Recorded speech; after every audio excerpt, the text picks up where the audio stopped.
when they were at Antioch, when the people saw the people, they called them Christians because they looked and act so much like Christ.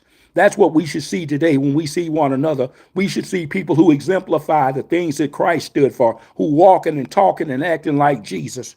That's what we're supposed to do if we truly Christians.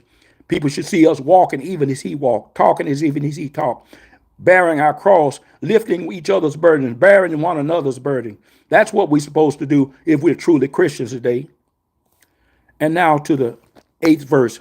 We are troubled on every side, yet we're not distressed. We are perplexed, but not despair. Persecuted, but not forsaken. Cast down, but not destroyed. Always bearing in our bodies the dying of the Lord Jesus, that the life also of Jesus might be made manifest in our bodies. That's what I'm talking about. When you see me, you ought to see Jesus in me, because I'm acting right. I'm doing right. I'm doing the things that Jesus would have done if he was here, and acting and being what God would have me to be. For we which live are always delivered unto the death of Jesus' sake, that the life also of Jesus might be manifested in our mortal flesh. That's what I'm saying. See, you're supposed to see Jesus in me, manifested in my flesh, that I'm acting and walking and doing the things that Jesus would do. You ought to see Jesus in me if I'm doing the right things. So then the death worketh in us, but life in you. We have in the same spirit of faith, according as it is written, I believe, therefore have I spoken. We also believe and therefore speak, knowing that we which raised up the Lord Jesus shall raise up us also by Jesus, and shall present us with you. For all things are yours, sake, that the abundance of grace might through thanksgiving of many rebound to the glory of God. For which cause we faint not, but through our outward man perish, yet the inward man is renewed day by day. For our light afflictions, which is but for a moment, worketh for us a far more excellent and eternal weight of glory, which we look not at the things which are seen, but at the things which are not seen. For the things which are seen are temporal, which are such are temporal, but the things which are not seen are eternal.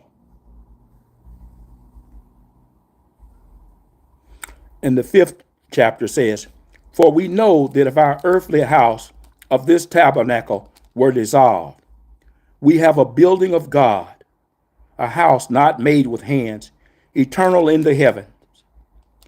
For in this we groan earnestly, and desire to be clothed upon with our house, which is from heaven.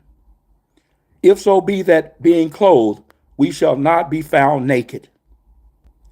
For that we are in this tabernacle do groan, being burdened, not that we would be unclothed, but clothed upon, that mortality might be swallowed up of life. Now he that wrought in us the selfsame thing is God, who also have given unto us the earnesty of the Spirit. Therefore we are always confident, knowing that whilst we are at home in the body, we are absent in the body from the Lord.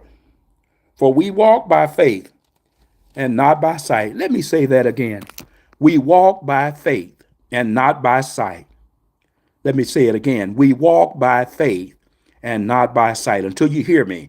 We walk by faith and not by sight. For we walk by sight, we won't get very far. Therefore, we are always confident, knowing that whilst we are at home in the body, we are absent from the Lord. For we walk by faith and not by sight. We are confident, I say, willing rather to be absent from the body and present with the Lord. Wherefore we labor that whether present or absent, we may be accepted of him.